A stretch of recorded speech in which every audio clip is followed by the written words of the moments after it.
Their first victory of the split in a series. You guys know what to do. Go over to Twitter, tweet that ROC win at Lil Esports. And Fnatic, they got fired back on, but they didn't make it easy for Roccat, and they might be able to take them down here, and that would look good for them heading into cross-group play. We'll find out what happens as we hit Summoner's Rift for the final time in Week 3 here in Europe.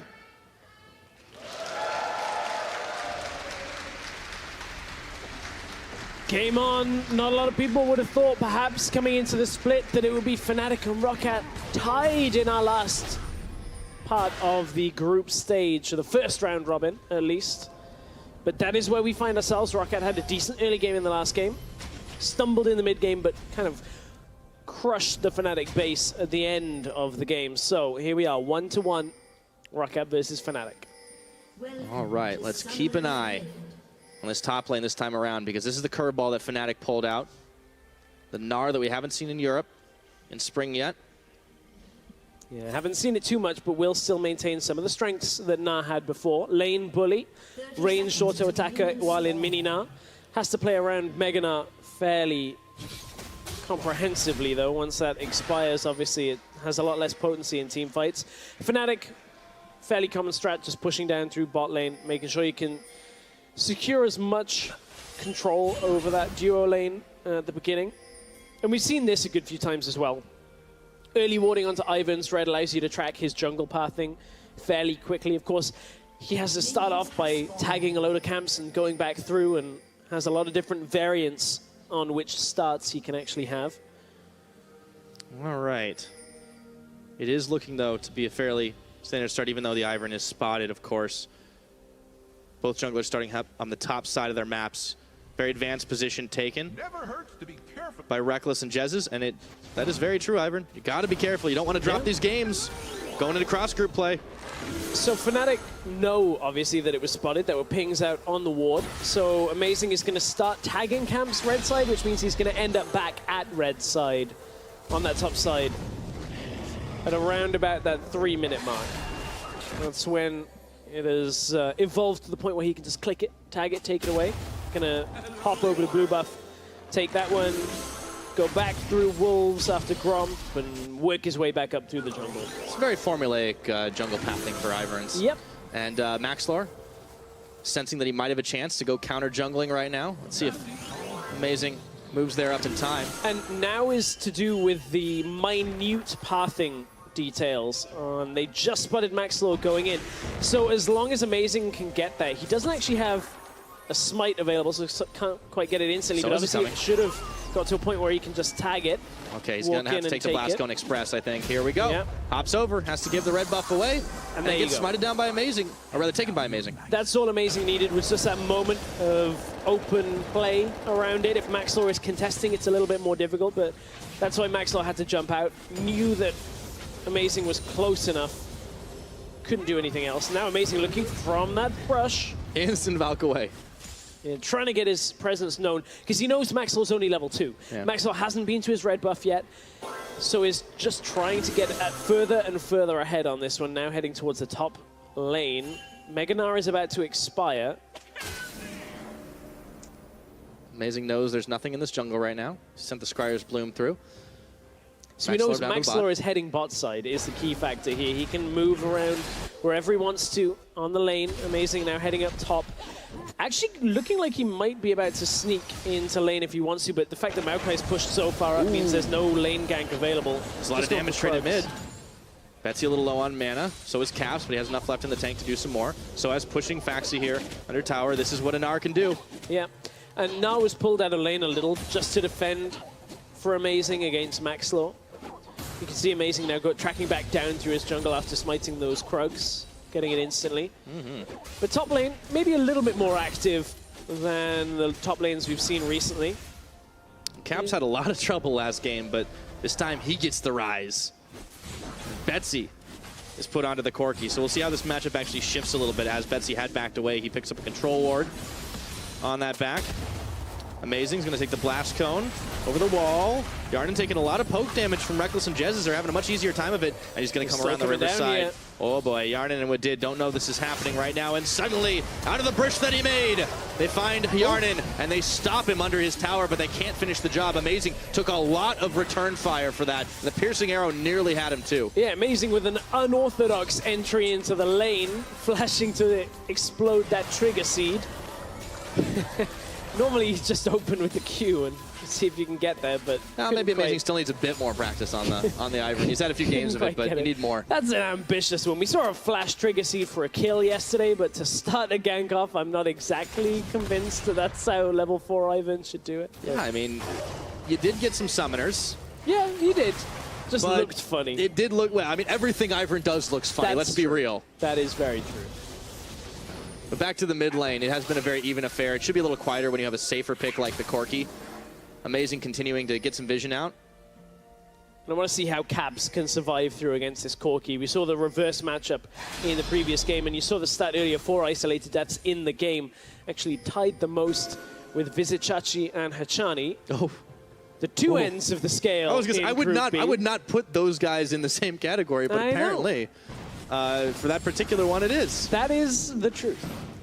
So the three of them all traded. Caps maybe looking isolated again here. Yeah, Maxlor's there. This time, though, Caps has his flash and exhaust both available. Betts is going to Valk for it. Meanwhile, down bottom, we got action again. As Yarden taking a little bit low, and Amazing's come to return to the scene of the crime. But Reckless might be going down. What did is on him. Oh, the trigger seed saves his life. No first blood. Candy shield just in time. But Maxlor. Oh, Maxlor's hunting. Oh, boy. Oh, he flashes, and there he goes. Finishing off the kill. Maxlor knew he couldn't quite close the distance without the flash, but very worthwhile. Reckless had no summoners, no possibility of getting out of that. And Soaz had just TP'd back to lane. Now he wants to trade against Faxi. In the Mega Gnar, he can definitely do it for now. Level 6 on both top laners, but Soaz used his in Mega form, of course. Faxi didn't want to trade too far back, and he's able to tank up most. Content to be pushed under tower as he's matching the farm for the most part. Yeah. Got tense for a moment there. Yeah, it did. So Soaz had his TP available here, but was actually backing from the lane just to try and get the advantage. This is where the exchange happens, so there was no real way of Soaz getting deep into this fight unless he went to a minion.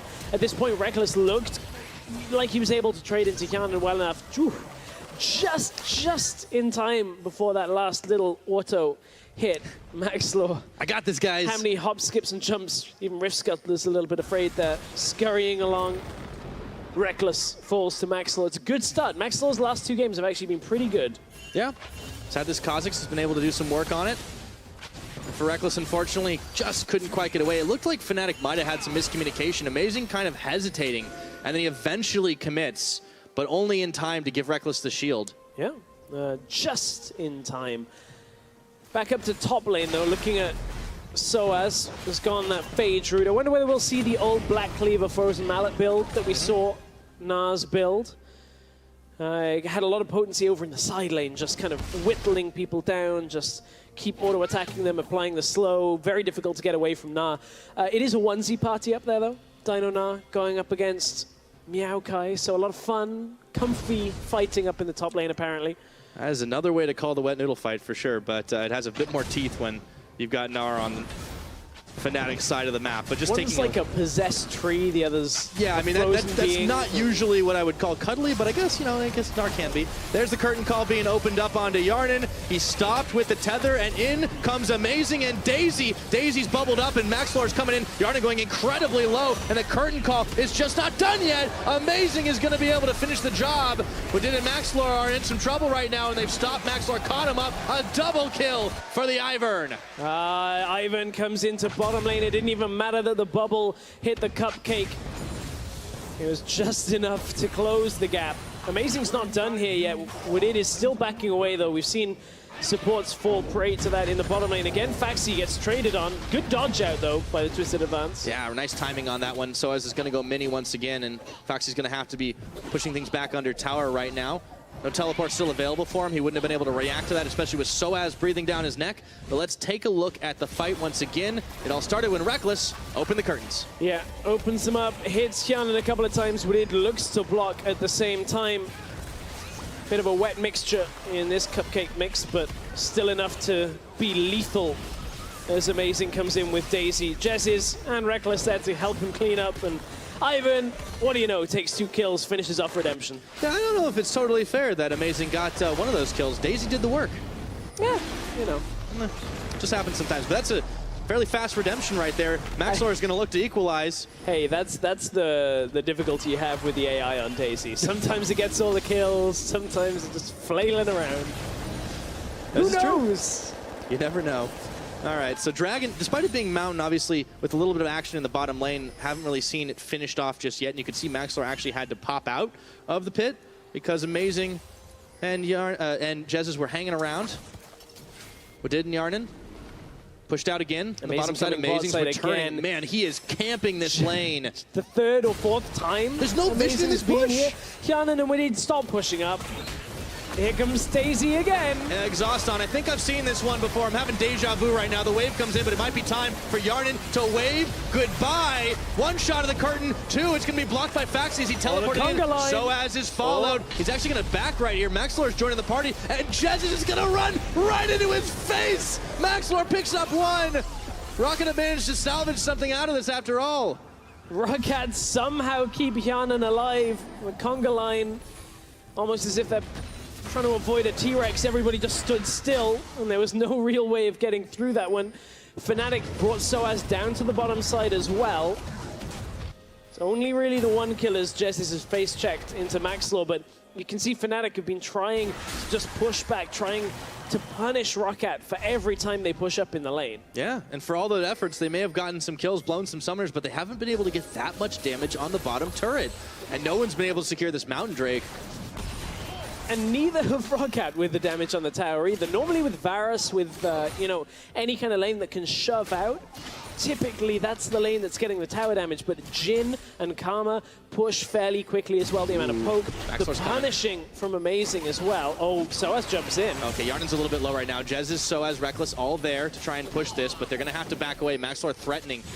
Betsy has the package. Everyone wants to be in the bot lane. Yeah, Betsy was roaming around towards the bot side with the package.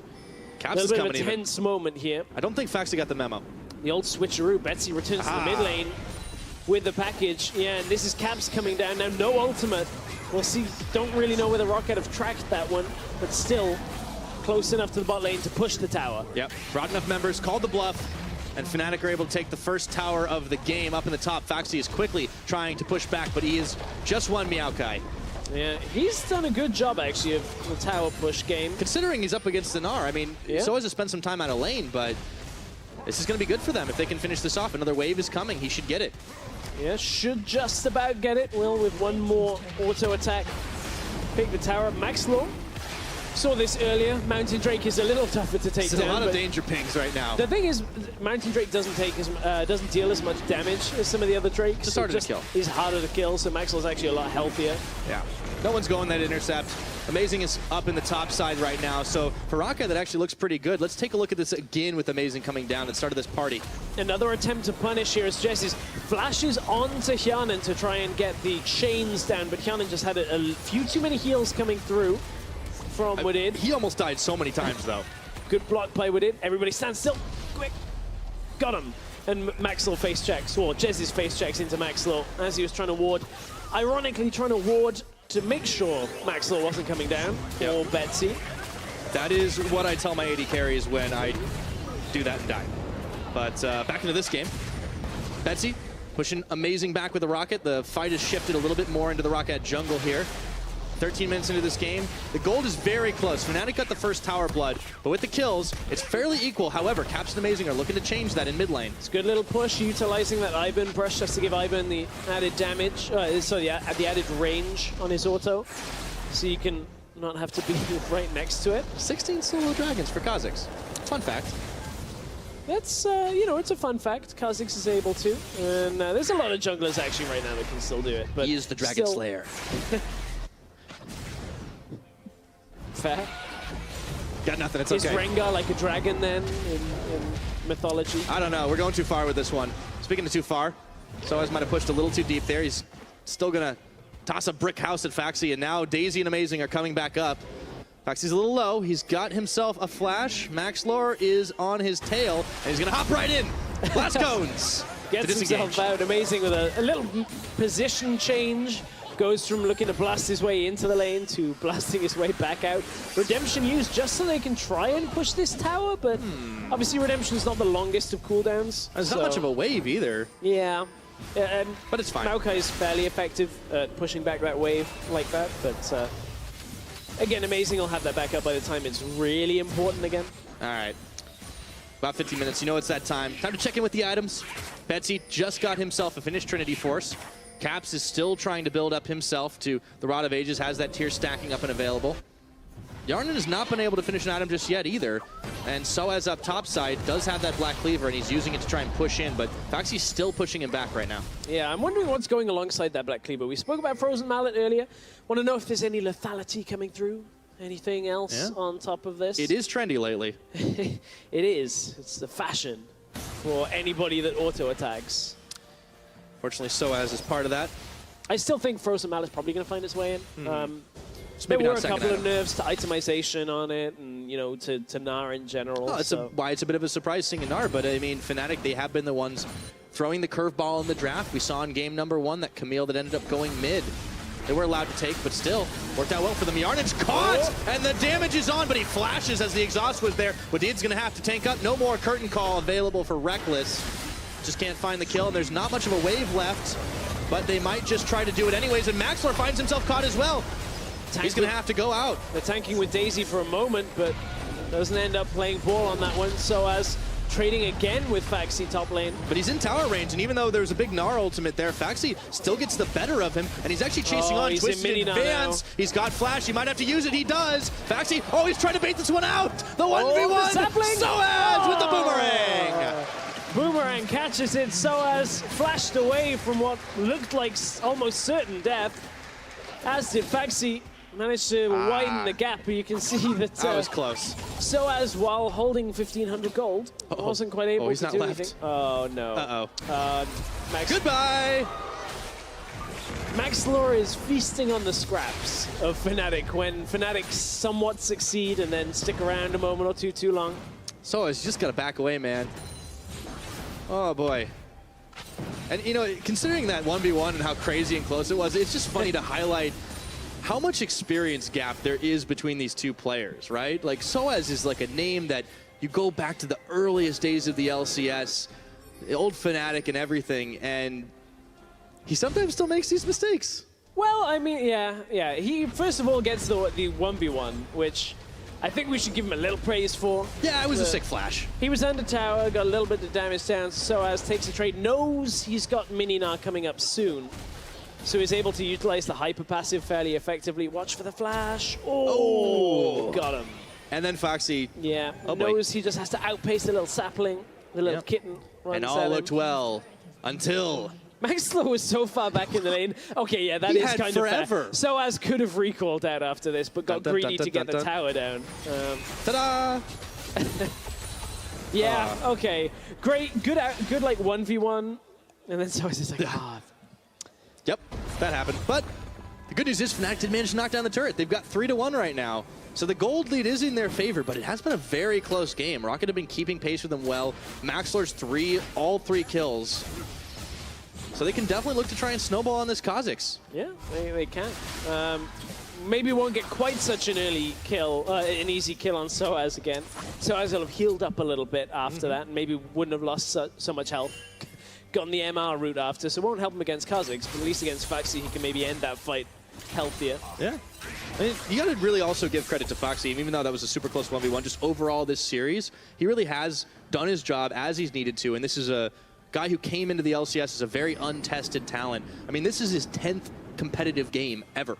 And he's looked fairly good. I mean, we've seen more worrying entries. Not to pick on him, but Parang didn't have the best start for Roccat last split. And I feel like Faxi's done better than Parang did when Parang settled.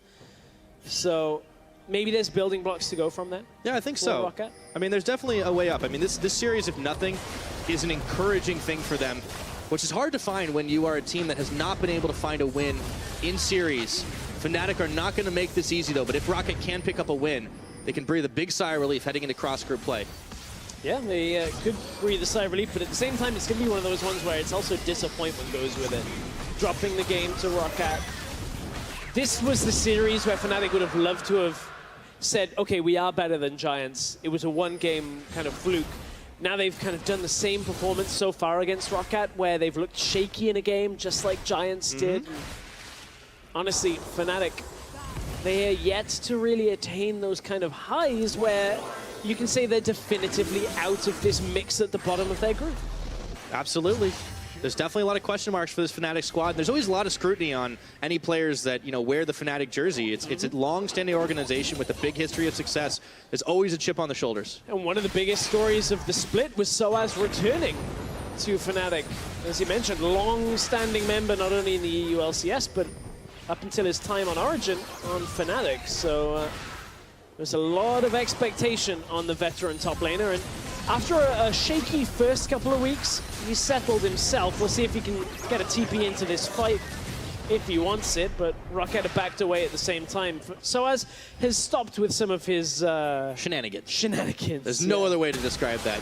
I do want to highlight that Roccat right now are doing what they did in game number 2, and that's what won them the game. Even though they made a few mistakes, they stepped a little out of position. You can see now they're respecting the closing distance possible. Fnatic want to go. There was a flash there from Betsy, and in comes Daisy onto Max. He's jumped in. Big Meganar, they make him surf the wave, but he comes in anyways onto what did, and they've managed to finish him off. Maxlor was already out of that fight, and now Betsy is going nowhere, but not before he equalizes onto Caps. It is going to be a big fight in Fnatic's favor, and Soaz still going forward. Reckless with the flash. Soaz gets Faxi. It's a 4-for-1. Fnatic utilizing the Meganar, getting the engage they were looking for between Jez's and Soaz, getting him into the fight, disrupting 3 members, and Roccat couldn't really hold. So Fnatic, they're going to utilize the strength now against the Baron. They can TP in with Soaz. Maxlor not even alive here.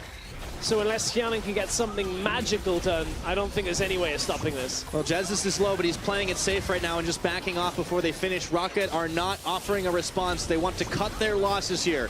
So Fnatic, it'll be a slow and arduous Baron at only 22 minutes, but they will be able to secure it up without any resistance from Roccat. Jez is actually hanging around just in case. And Hyanan was trying to push out mid because they were trying to finish this play. Roccat stepped forward into the mix. Soaz had already built up his Meganar bar, jumps in off Maxlor's head and catches the 2 of them. Good curtain call out from Reckless. You can see just how safe he is for the majority of this fight. Betsy actually gets a kill that he probably shouldn't have on Caps.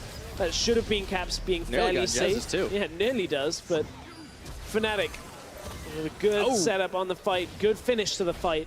Roccat didn't really get too much. Yeah, a lot of it was Soaz on the front. He just hopped right over. And, you know, I was saying it looked like Roccat were respecting that distance, but there was a big Meganar, or rather a mega-sized Gnar that was coming right at them that I don't think they'd really planned for, and they got locked up under it. Yeah, they got locked up, pushed into the wall. Nothing really else they could do in that moment. And I mean, Soaz, he's brought out the Gnar. Haven't seen it in Europe for quite some time. And it's actually looking really strong.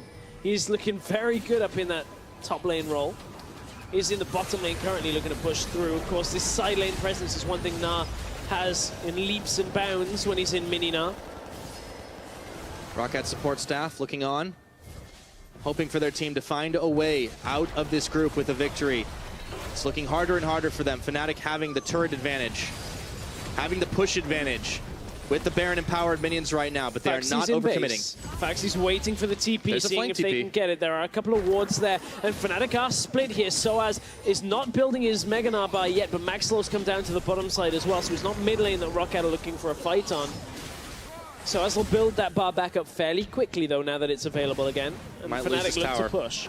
Should be able to get it. Caps is still there. No, they're going to back away right now. It's gone very low, but there's no more resistance down bottom. So isn't amazing are throwing boomerangs from the bush. Roccat holding for a moment. Slowly but surely, though, Fnatic will push in for mid and that bot tower. So as he's actually recalling, but doesn't have TP. Well, Spire Shield. Throws the house. Daisy's coming in. Maxlor turns onto Amazing right now. There's a Realm Warp coming in around the backside, though. The tower is taken out by Reckless, and he opens the curtains. Caps comes in. They look for Maxlor, and they find him. One shot of the curtain call, and Yarnan is going to dodge the next, but it doesn't even matter as Fnatic look to open up this base. Fnatic looking to continue the push. They're going to get the inhibitor towers. A lot of this. And Foxy's dead. He's gone. Nowhere to go right now as he's locked up, and it's going to be another inhibitor without Maxlor and Foxy. Fnatic are going to get this inhib easy. With Gnar and the AD carries, this Rise, everything can push towers fairly quickly here for Fnatic. You can see where Soaz is going ultimately with his build, but we'll see where he was going for this fight. We thought he was recalling at first. He had channeled it, but cancelled. Comes down to the bottom lane in Minina. Takes a lot of health off Maxlor between Reckless and the rest of the squad. Maxlor just kind of crumbles down. And then it's all about the tower push. Redemption comes through, heals them back up. Fnatic look to push again. Yeah, I wonder how much would have changed if Woodid had actually hit his ultimate onto Reckless.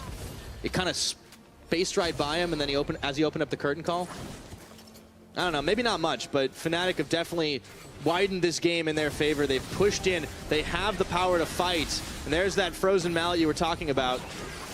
Yeah, and it makes it incredibly difficult. If it wasn't difficult enough for Foxy to maintain any kind of presence in the lane, now you've got a Minina that is able to just kind of auto-attack you down, and after 4 or 5 auto-attacks, you've lost most of your health. Well, speaking of. Fairly squishy, though, if he gets caught by the damage from Kianan. Yeah, he's almost got Mega Gnar available. Maxlor is stepping forward to clear out the Jhin trap, gets hit by the Boomerang, and now it is going to be a game of Siege for Fnatic, looking to push back out here as Betsy takes the special delivery right into Soaz's face.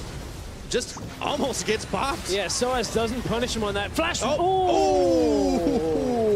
All right, come back, try again later. Yeah, Soaz takes a swipe. A little baited by Betsy maybe at that point. Yeah, I was some thinking, misses. like, if they're close enough that either the ult flash ult, did not hit. Betsy nearly delivered himself right into Fnatic, but not quite far enough. So we are 26.5 minutes into this game. Roccat very much on the back foot, down about 8,000 gold, trying to hang on, trying to keep their hopes of winning a series in their group alive.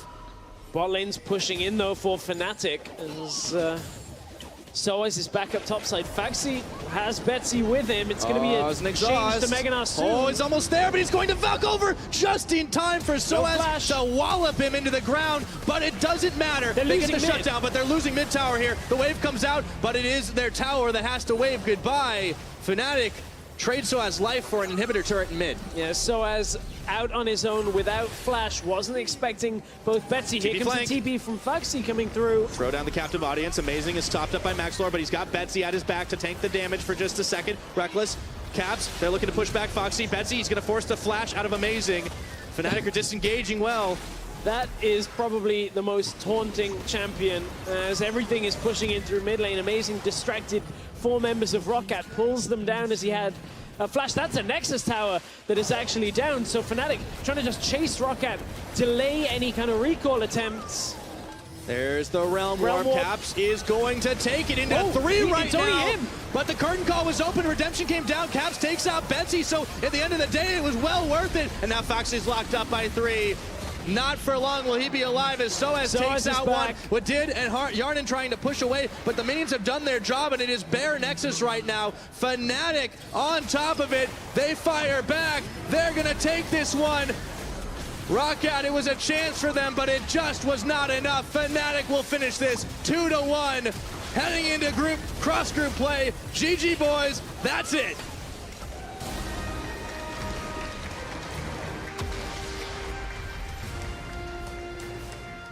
Not the cleanest series we've seen out of Fnatic. A lot to answer still. But they pulled out the victory, and that's what matters. Yeah, they pull out the victory, still kind of relying a lot on a somewhat risky drop. But this time they bring a winning lane, they bring the Gnar to the game. They know they can push in the Maokai. Saw that presence time and time again. And the Ivern really paid off some big dividends. Amazing adapting here, shifting his attention to some newer picks in the meta, working out for them. And for Roccat, well, nobody wants to lose to a giant cupcake. But unfortunately for them, they will end this first phase of group play without a series victory. Yeah, without a series victory on the board, a couple of game wins, but some encouragement. I mean, this is not a team that is getting crushed every single time. No. They are fighting back. They are fighting back. And honestly, for Roccat, I think Roccat Origin is going to be a fairly interesting series. If Origin, that's kind of their contenders that they'll be looking at. But for Fnatic, a couple of improvements between the games this week. The Ivern coming out, as you were alluding to, I actually think is a big pick now for them. I'd be a little worried if Fnatic get that in some of the cross-group games. But I like what Fnatic are trying to do. They're one of the teams that are bringing a little bit different style to the gameplay, but it's not always as successful. Yeah, that's very true. And I think that you talk about teams trying to adapt to each other. Speaking of Origin, you know, kind of 5 guys coming together trying to make it happen. It hasn't worked out yet. But for Fnatic on their side, I mean, they've brought some new members together as well. Jez seems to be meshing well with the team. Reckless, the old cornerstone, is there. And of course, Soaz coming back. There is a little bit already in the way of synergy, but there are still some lingering issues. We'll see if they're able to plug those holes. But I think Fnatic can be happy that they were able to pull out the victory, even if it took them 3 games. Yes, yeah. Fnatic fans can breathe a sigh of relief on that series. I think there's a moment after game 2 where it's a little scary. Yeah, You're thinking, I mean, Roccat played that very clean, and Fnatic did everything they could to try and punish them. You know, I think the draft may be some question marks as well, but honestly, Roccat are showing a lot of heart to try and continually fight back and never give a game away, and it was honestly hard fought to the last. Roccat have at least got some building blocks that you can see. Rockat's issues aren't unfixable. There's still areas of the game where they still are looking fairly strong. So we are only in week 3, the end of week 3. So there's still we're not writing it out just yet. The results are still got a while. Yeah, until those playoff spots lock. But next time the group meets itself, they have to beat Giants. They have to beat Origin in a couple of weeks. Maybe the likes of a Vitality or a Splice who have looked more vulnerable over in the other group.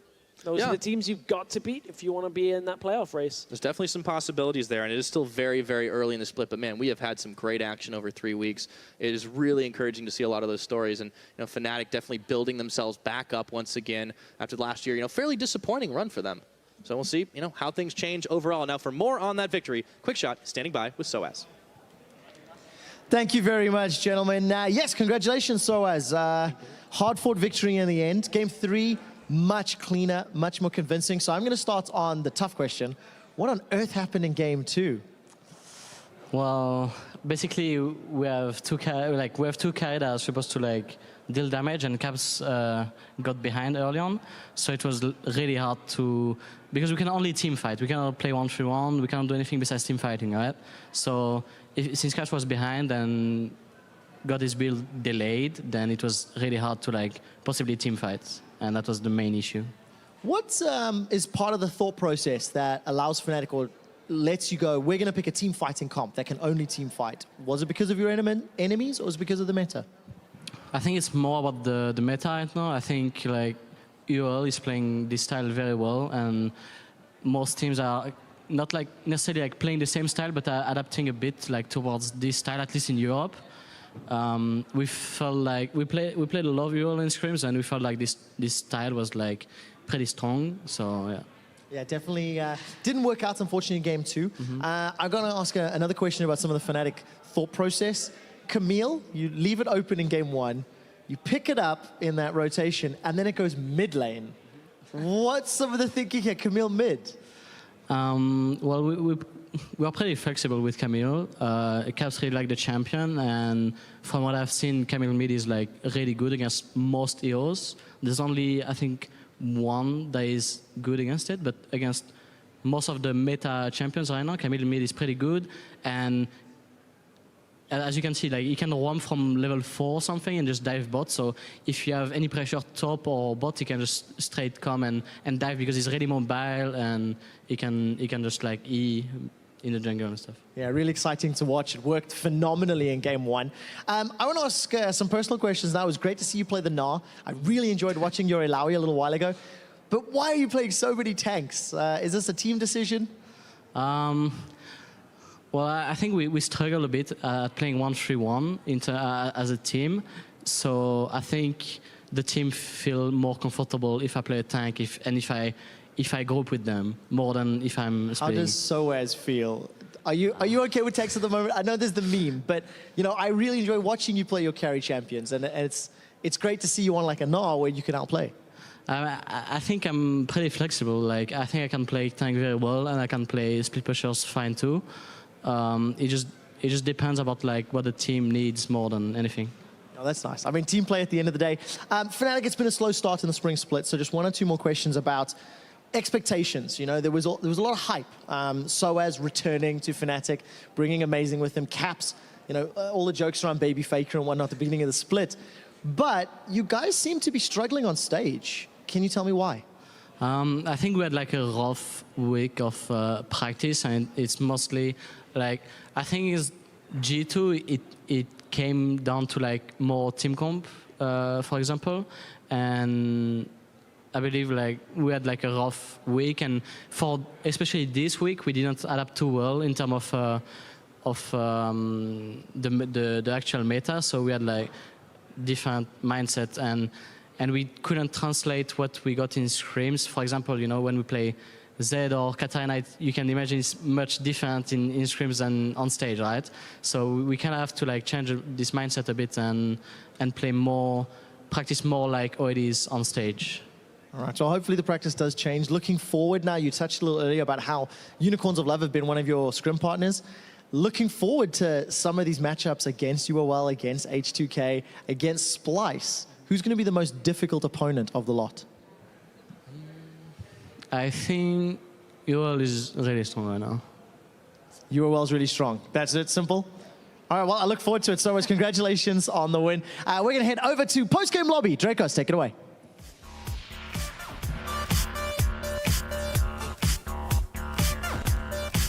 Welcome everyone to the post-game lobby, where I'm joined by Crepo, Vitality's Cabo Shard, and Fnatic's Reckless. And we're going to wrap up the week so far and take a little bit of a look back at the spring split. So first off, welcome Reckless.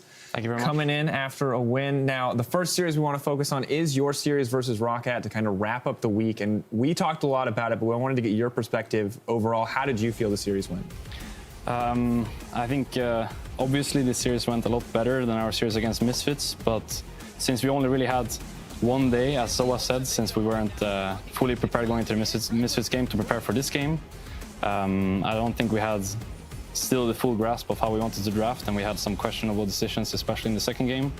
But I think all in all, we figured it out pretty well, and I think we went away with a well-deserved win.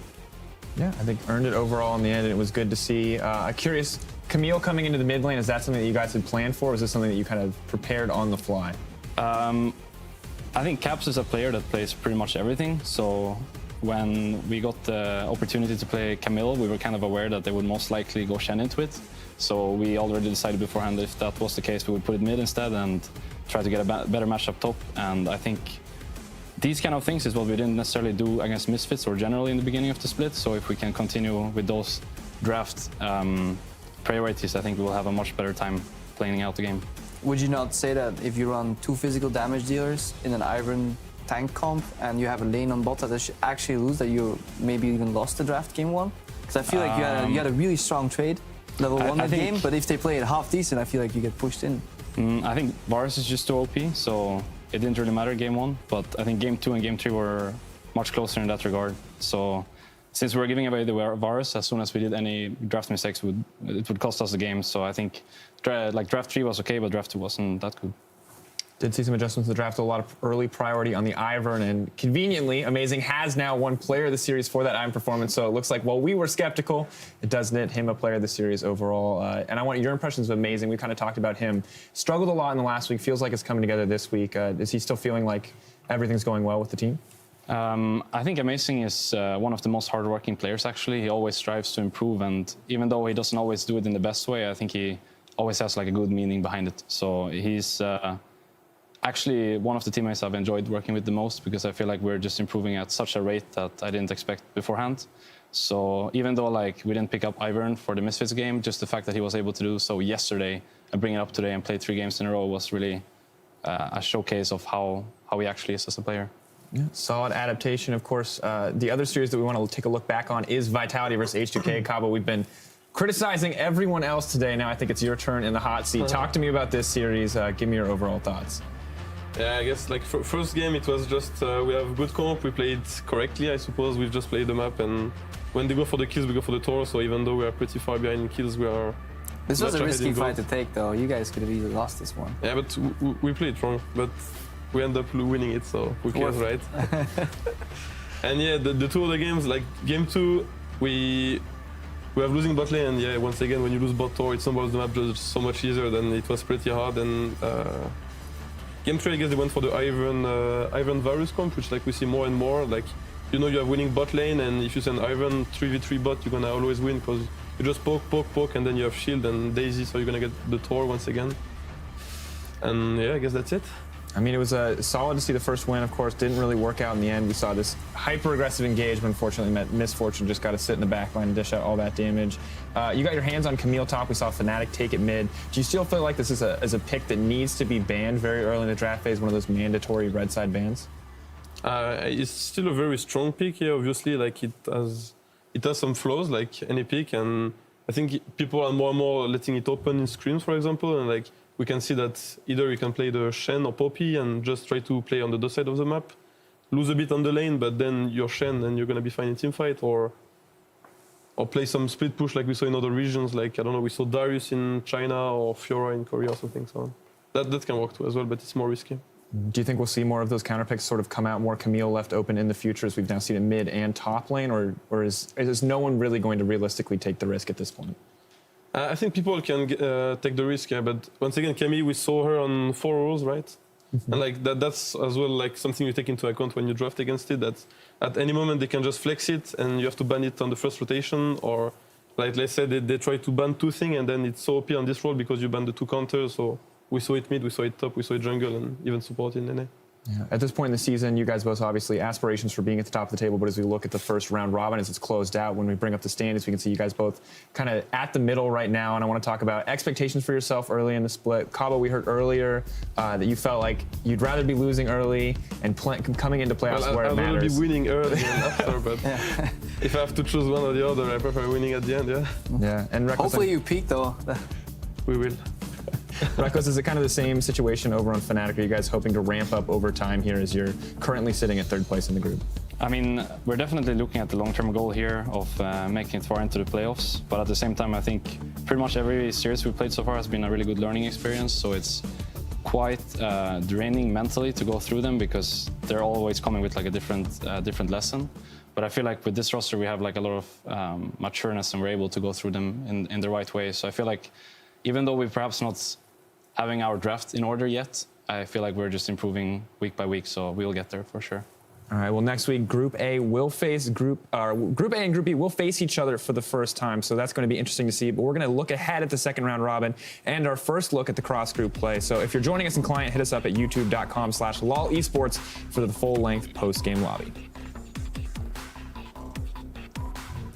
All right, now we're into the full-length post-game lobby. It's just that easy. So let's talk a little bit about cross-group play. We'll start with you, Reckless. We heard Soaz say that Unicorns Love kind of the big contender in Group B. Is that a sentiment that you share? And if so, like, what makes them such a big threat right now? I think, first of all, it's obviously something I share. We've been scrimming them a lot, and I think actually scrims is their biggest strength because they are one of the few teams that are able to translate their scrim performance to stage. I think most of the teams right now, if not almost all of the other teams, are struggling a lot with playing out scrims or stage performance same way as scrims. Meanwhile, Unicorns are just doing their thing in scrims and doing their thing on stage, and there's no one really putting any stop to it. Because that was, without pointing any names, but last year there was a lot of teams that were reluctant to scrim the Unicorns because they were quote-unquote fiesta games where they went too far forward, too snowbally. But it seems they're bringing that style to LCS where they have zero hesitation, they just go in. Is it now, are more teams striving to scrim against the Unicorns now? I think scrimming Unicorns is a really unique thing because you are able to practice so much fighting in general.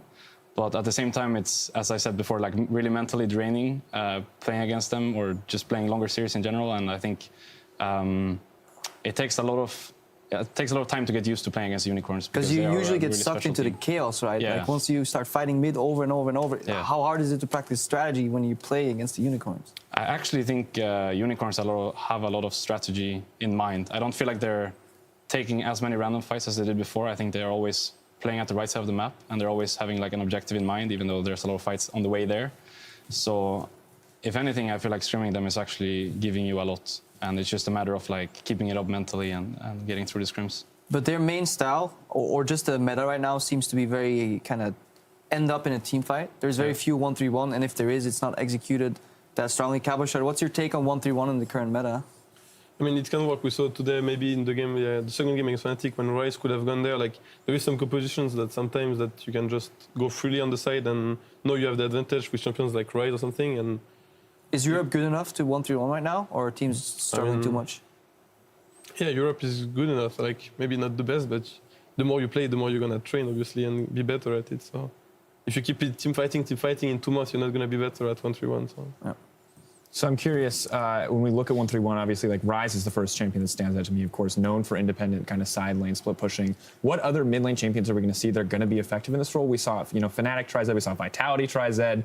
How many champions are really available? Because Corki seems to be very popular, but it's not really one of those champions we equate to the 1-3-1 style. Is there enough in the meta where teams can consistently look for a 1-3-1 option against team fighting comps? I don't think it's actually that much about the mid lane pick. I think it's much more about the top lane pick. So, for example, on red side, you almost always have the opportunity to go for a counter pick in the likes of Fiora or these kind of champions that no one is really playing, but I think are okay. Like, you just, as Cabochard said, like, teams are good enough to play it, but it's also really risky. So, I think it's definitely something that will come out more and more, because once, you don't get the Ivern or you don't get the Varus or the Corki, or you have no real, matchup to fight them. So you have to go with another approach to the game, and that's usually 1-3-1. So I don't think it's necessarily about the mid laner, because I think a Corki can go side lane, a Syndra can go side lane, a Ryze can go side lane, as long as she has the vision or he has the vision. So it's much more about the top lane pick and kind of just drafting for it, I guess. That's interesting that you bring that up, because I feel like we've seen inconsistency in drafting in EU when it comes to roles. I feel like Fnatic, a team we consider to have pretty solid drafts 1 week, next team not as good. We've seen the same thing for Vitality, and actually pretty consistently cost a lot of our teams. And Krepo, I want your impression. Are we seeing a lot of bad drafts from EU? Are people experimenting? What's your opinion on that? I mean, I don't have insight in the scrim culture, but a lot of games I see, I think what's happening a lot in Europe right now is that bad drafts don't get punished. Because in my opinion, Fnatic game 1 is just not a good draft, because you have a matchup bot lane that should, on theory, just get pushed in. You have a mid lane that gets pushed in. You have a top lane that gets pushed in. And then Ivern should just not be able to jungle whatsoever. And there's countless examples of that. So I have a hard time evaluating whether I'm just wrong and dumb, or people are getting away with murder, or if this is an acceptable margin of error. But I do think we need more consistency in drafting overall, and I feel like teams are catching up. When teams are so drastically switching over, when Misfits bring out the Ivern comp and now everybody seems to want to play it, I think there's definitely room for improvement still. Curious where that's going to take us in the coming weeks. We talked a little bit about counter options to the Camille being left open. Ivern now appears to be rising in popularity. We've heard Graves come out as a counter pick as well. How lethal is the Ivern right now? How much of a priority should he be in pick and ban? I mean, I think one of the reasons why he's so strong is that when you know you have the pushing bot lane and you send this jungler bot, as I said, you're going to win every 3v3, and once again, the bot tower is going to snowball you the whole map pretty much. So many teams play it that way, and the flows it gets pretty much is the level 3 and level 4, you're not going to win 2v2s, you can get invaded, this kind of stuff. But I guess people, when they play Kha'Zix, they just try to farm for the level 6 something, and they don't abuse maybe the weaknesses in the opposite side, and Ivern ends up playing for his strengths, and you lose bot tower. Reckless? Yeah, I mean, I think Ivern is really strong right now, and I think Varus is really strong right now as well. So if it's not already happening enough, with people opening Camille or opening LeBlanc, I don't think Rengar should be open, but I think the other two are okay. Trade any champion except Rengar? Yeah, every champion except Rengar. But either way, it feels like more and more people are going to look towards this, because right now, if you're blue side and you just ban out Ivern and take the Varus, I don't feel like there's too much counterplay. So I think it's going to be much more of a trend, trading perhaps an OP for Ivern Varus, or Ivern for Varus and OP. So I think this is something that will happen a lot more for the future. Now, as we kind of get closer to cross-group play, both groups have pretty stylistically different teams. I'd say at the top we see G2 be one of the few teams to successfully kind of execute a 1-3-1, what we saw from Echo yesterday or earlier in the week. Mm-hmm. Now, I'm curious, as you guys move into cross-group play, of course, Cabo, you'll be playing Group A, Reckless, you'll be moving over to play against Group B. Is there any team that you're really interested in playing against stylistically that you think you guys match up well against or not so well against? Personally, I would like to play HK because Fabian is in HK, but I think they're really good right now, so it's going to be definitely a tough game. I think we're actually playing them before the IM Katowice week, so there shouldn't be too many weeks until then. But other than that, I think it's hard to tell. Like, if Group B is stronger than Group A, I think there's some teams that are good and some teams that are not so good. But as we've seen already, like, many things change over the week. Like, one team can go from being one of the best looking to one of the worst looking in a matter of weeks. So I think it's There's still hope, Cabo. yeah, We're gonna get there. same for us. You can't just put him on blast like that. He doesn't even play a game day. You're like, all right, Cabo, don't worry. Well, Cabo, let's turn to you as well. I mean, which team are you most curious to play in the opposite group?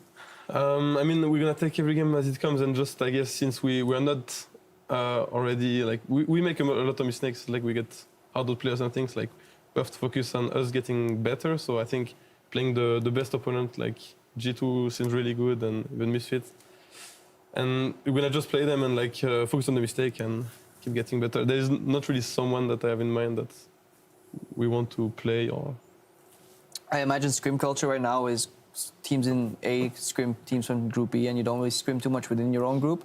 Is that gonna kind of influence the matchups that you go on, like mind game further, since you have like a lot of history? For example, when you guys play the Unicorns, do you think the scrims are gonna play in, or is the meta evolving too much from week to week? I think the meta is evolving too much week to week, but at the same time, I haven't really felt like we've been scrimming Group B more than Group A, actually. I think we've had quite some scrims with both Misfits and G2, and it's not necessarily that you're just scrimming people from Group B, because after all, most of the time you only have one game a week, so there's at least three teams in your group that you're able to scrim. Well, coming up next week, I feel like one matchup that we're kind of dancing around is the matchup between Vitality and Fnatic. And I don't want to put you guys too much on the spot here, but I just want general thoughts on feelings on how... That's how dirty, Dracos. I don't want them to fight each other. I just want to know how they're feeling. Because, I mean, we bring it together. They're going to fight. We can dance around it all we want, but it's going to happen. It's happening on Friday. Let's go to Reckless first. How are you feeling about the matchup? And what are your opinions on Vitality? I think it's really hard to tell because we're struggling so much ourselves, but at the same time, Vitality is probably a team that struggles even more. So Fair. It should be a game that we go home with a win, but at the same time, as I said, you never really know because so much can change in a week, and the meta is going to change as well. Maybe it fits them better, or maybe it fits us better. Can't really tell, but definitely both teams are looking like they have a lot of mistakes to fix. All right, Cabo, thoughts on Fnatic? Yeah, I think we're just gonna prepare some Soraka counters and we're gonna be fine. The 2-0 is gonna kick in then. That's good to Make keep sure it you pick brief. Ignite. Just in Okay. case. Ignite on both. Succinct strategy coming in from Cabo, and all of Vitality, it appears, on the... I think it makes sense. If you pick Ignite on a Chani, so when he goes down, he can actually take one guy with him, and then it's a one-for-one trade. I think it's worth Oh it. yeah, you're bringing up something. Coaching Vitality right here. All right. Well, don't get too biased. We're going to have to give Fnatic some advice later, too. So, you know, we keep I've already criticized their even. draft enough. Okay, I'm done before these players hate me. All right. Well, tomorrow, the European Challenger Series will kick off for the year, and Stress is going to give us a quick rundown of the teams and what we can expect. Thank you very much, Dracos, and hopefully ease some of the tension on the desk there. That was getting spicy for a moment. And you are correct, Dracos. Tomorrow is the start of the European Challenger Series, and this is the most hype Challenger Series I think we've ever had, especially here in Europe. And I think the best way of illustrating just how hype it is by breaking some of the rosters down, giving you a few key players to watch. And let's start with Reckless's potential teammates, or at least sister team in Fnatic Academy here. We've highlighted a very, very familiar name. Mr. Rales, a mainstay in the European LCS, actually has never played a game in Challenger Series despite qualifying through CSQ twice. So he joins Kikis, who obviously has a pedigree of going through Challenger himself as well, and the rest of Fnatic Academy in what is sure to be a very strong team coming into the spring split of Challenger. Another team that qualified through CSQ is Team Kinguin. Their AD carry Woolite used to be a mainstay in the EU LCS and has really been putting out performances here and there in Challenger over the last few splits. It's an all-Polish lineup, so they're sure to have a lot of support from their fan base, and we're excited to see what this lineup can do because there is a lot of tough competition in EUCS, and one of the teams that they're going to be competing with that has also been in Challenger for a while is Millennium. The French organization returns to EUCS with an unchanged mid laner, but a fairly different roster everywhere else. We've highlighted Pretty because he has been a key player for Millennium over the last few splits, and while a lot of his teammates have gone on to have a lot of success in the LCS, Pretty still finds himself here, now surrounded by a lot of good players. We'll see whether his Anivia comes out, as he's followed in Froggen's footsteps time and time again with that synonymous pick for himself. Speaking of success in the LCS, Misfits moved up to the LCS last split, and Misfits Academy have joined the Challenger Series. Their support Dreams actually split games with Ignar in the last split and had a pretty good Bard when we saw him playing in the summer split of 2016. Interested to see whether Dreams Bard is at the same level and how he compare with Yuki 60, who has been around Challenger for a couple of years himself. Misfits Academy, certainly a team to watch. Everybody's eyes for European Challenger on the last two teams, though. Some of the biggest names we have ever had, even in the European esports scene here for League of Legends.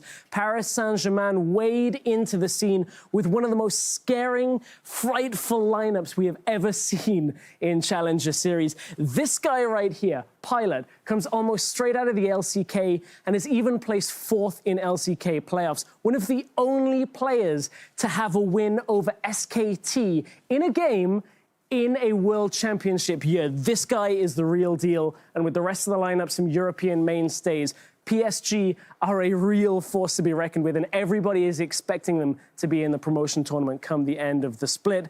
The other team everybody is predicting, the other traditional sports organization, the other football team, Schalke 04. We had them in the LCS last split. They dropped down into Challenger and revamp their roster. We've again highlighted a support. It's a European mainstay. Vander joined the lineup. His last series was in the World semi-finals this past year. He comes straight off that hot H2K run right into Challenger, along with a lot of other familiar faces. The team lineups are hype, the matchups are hype. Tomorrow we're going to be bringing you Kinguin versus Schalke, PSG versus Fnatic Academy, and Misfits Academy versus Millennium. It all kicks off at 3 p.m. Central European time tomorrow. Vedius and Medic are going to be bringing you all of the action, and this season is going to be a real interesting Challenger Series, Dracos. I mean, I'm ready. We got a lot of clubs investing. We got a lot of strong talent lineups now. I know you guys are almost entirely focused on LCS for the most part, but I'm curious, since Fnatic Academy is sort of that sister team, Reckless, what are your thoughts on the Challenger Series teams that we're seeing? Do you feel like they're getting stronger and stronger as the years go on? Actually, I think our Challenger Series team right now is stronger than our main team. We've been scrimming them quite a bit, and we're also working together in an office, so we're like not necessarily sharing a room, but we're in the same workspace and talking to each other daily. And I've watched some of their scrims, and I think, generally speaking, they're super solid, and they've played with each other for quite a while now. So they definitely have a shot at making it far. But at the same time, with PSG and Schalke in there, I don't really know if they'll make it all the way. You're talking about your kind of sub-team here as they're a unit and you guys are a unit, but yeah. I feel initially the announcement was a 10-man roster from Fnatic. Is it too early to see potential like swaps come out, or just testers in LCS and not? Or is that just going to disrupt maybe too much building? I think the fact that they're playing right now is probably going to hinder potential swaps, but it's not something we have ruled out at all, and it's not something we have even talked about, actually. I think it's much more a question of time and just like us getting comfortable and them getting comfortable, then potentially doing swaps by swaps. But I think all 10 players are really talented in their own ways, so it's definitely something we can look into for the future. Well, in a similar vein to Vitality, Kaba, you guys do have GBM kind of sitting, waiting in the wings, and I'm curious if we'll see him come in, if you guys plan to kind of mix and match him between Joko and Series, or if we're going to see him anytime soon. I mean, for now, I don't think it's the plan, but it's not something as well we ruled out, so time will tell, I suppose. Yeah, good to see. Maybe we'll see him come in, maybe not. Joko has been having some pretty solid performances going back and forth. I haven't watched too much Challenger footage or CSQ, but what I did enjoy was the parody videos that Team Kinglin is producing. Like Schalke is investing like super hard in like really professional videos, and Kinglin is kind of just trolling them by just making the low budget versions. So I like personality, I like sass, because I think it's really hard for players to get noticed in Challenger very often. They need to play either extremely well. So I like that some of these orgs are either upping the production, like Schalke, or just making a name for themselves with whatever means they have, as in Kinguin. finding some humor in it. Good to see. Yeah. I like the mix-up. I like the funny videos. G2, of course, came out with one last year for LCS. Good to see more teams kind of investing either in very professional video production or Just trolling a little bit. Yeah, having fun with it overall. Making a joke. Last year was G2 at our expense, even from some of our promos. So Oh yeah, we don't talk about it anymore. good to see, of course. Well, thank you, gentlemen, for joining us. Reckless, Cabo, coming in for the whole day, and Crepo as well. You're welcome. I don't really know why I'm thanking you. Do it anyway. You're here. Say it This is again. your job. Well, thank you, Crepo. Time to toss. You happy? Are you ready? All right. Well, the European LCS will continue next week with Giants versus Unicorns of Love. But in the meantime, that's going to do it for us for here on PGL. That concludes it for week 3. We'll be back next Thursday at 5 p.m. Central European time for more EU LCS action, and we'll see you then. That was fun.